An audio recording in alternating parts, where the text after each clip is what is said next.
महात्मा गांधी जी का जीवन भारतीय स्वतंत्रता संग्राम में त्याग, अहिंसा और सत्याग्रह का प्रतीक रहा।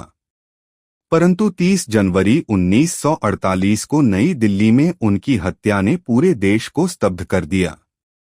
यह घटना सिर्फ एक व्यक्ति की हत्या नहीं थी, बल्कि देश की उस समय की सांप्रदायिकता और वैचारिक मतभेदों का नतीजा थी।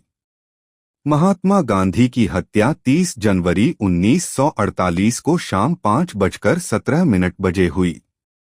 वह नई दिल्ली के बिरला भवन, अब गांधी स्मृति, में स्थित प्रार्थना सभा में भाग लेने जा रहे थे।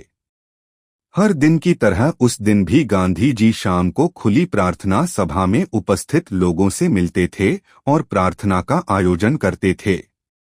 लेकिन इस दिन उनकी आखिरी प्रार्थना सभा थी।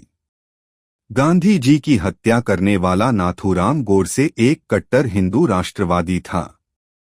गोडसे को गांधी जी के विचारों और विशेषकर उनकी मुस्लिम समुदाय के प्रति सहानुभूति से गहरा असंतोष था।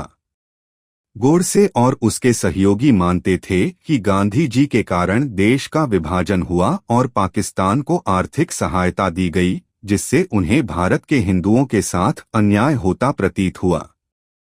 नाथूराम गोडसे और उसके साथियों, विशेषकर नारायण आप्टे, ने पहले भी गांधी जी की हत्या की कोशिश की थी, लेकिन सफल नहीं हुए थे। 30 जनवरी 1948 को महात्मा गांधी शाम को हमेशा की तरह प्रार्थना के लिए बिरला भवन के लॉन में पहुंचे।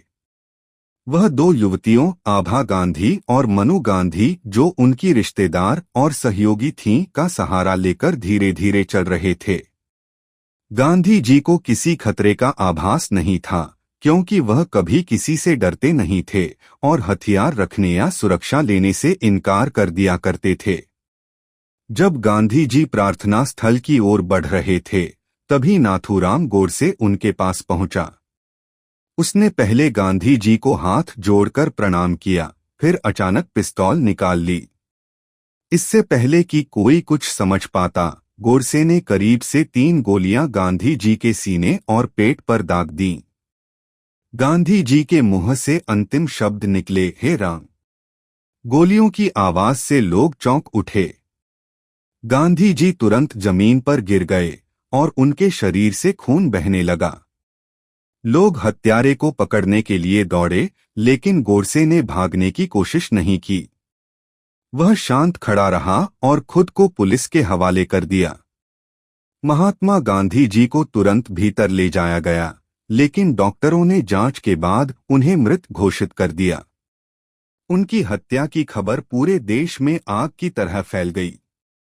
प्रधानमंत्री जवाहरलाल नेहरू जी ने राष्ट्र को संबोधित करते हुए कहा, राष्ट्रपिता नहीं रहे। देश में शोक और आक्रोश की लहर दौड़ गई।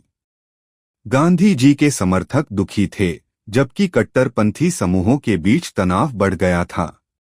नाथूराम गोडसे और उसके साथी नारायण आप्टे को हत्या के आरोप में गिरफ्तार किया गया।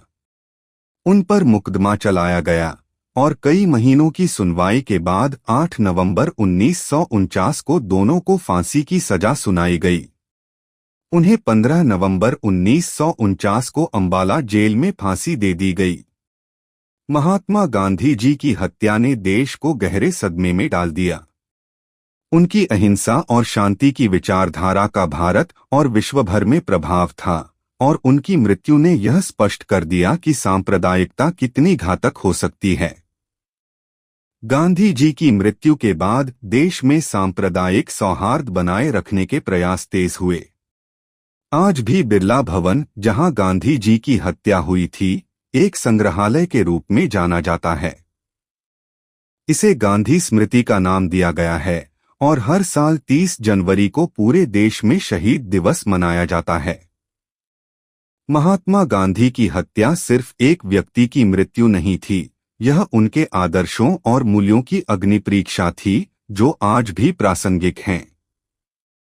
उनका संदेश हमें आज भी प्रेरित करता है कि अहिंसा और प्रेम से किसी भी समस्या का समाधान संभव है।